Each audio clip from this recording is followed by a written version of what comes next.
एक सुंदर गांव में रामू और श्यामू नाम के दो किसान भाई रहते थे। उनके पिता के देहांत के बाद उन्हें जमीन विरासत में मिली थी। शुरू में सब ठीक था, लेकिन धीरे धीरे बंटवारे को लेकर उनके मन में खटास आने लगी।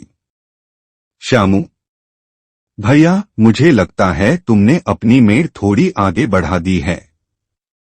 ये वाला हिस्सा मेरे खेत का है। जानबूझकर क्यों कहूंगा? मुझे अपनी जमीन का हर इंच पता है। तू मेरा हक मारना चाहता है।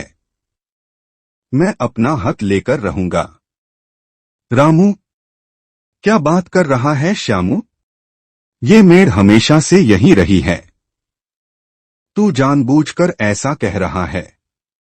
तू लालची हो गया है श्यामू। पिताजी ने जो हमें दिया था उसमें भी तुझे संतोष नहीं। मुझे माफ कर दे भाई। मैंने भी गुस्सा किया।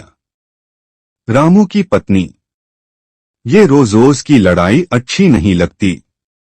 गांव में हमारी बदनामी हो रही है। श्यामू की पत्नी, तुम ही क्यों पीछे हटते हो? अपनी जमीन छोड़ दोगे क्या? फिर वहां पर सरपंच का आना हो जाता है। क्या बात है रामू श्यामू? तुम दोनों भाई होकर क्यों लड़ रहे हो? ठीक है, मैं तुम्हें एक मौका देता हूं। कल सुबह तुम दोनों अपने अपने खेत के सबसे उपजाऊ हिस्से से एक एक टोकरी मिट्टी लेकर आओ। फिर हम तय करेंगे। बहुत अच्छे। अब सुनो, जिस जमीन के लिए तुम लड़ रहे हो वह तो यहीं रह जाएगी।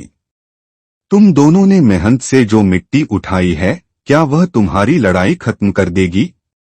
असली फसल जमीन से नहीं, तुम्हारे प्यार और रिश्ते से उगती है। अगर तुम दोनों मिलकर काम करोगे तो तुम्हारी जमीन और भी फलेगी फूलेगी। ये मिट्टी तो बस एक बहाना था ताकि तुम समझ सको कि रिश्ते की कीमत क्या होती है। श्यामू, नहीं भैया, गलती मेरी थी। लालच में मैं सब भूल गया था। नैरेटर। उस दिन के बाद रामू और श्यामू ने कभी झगड़ा नहीं किया।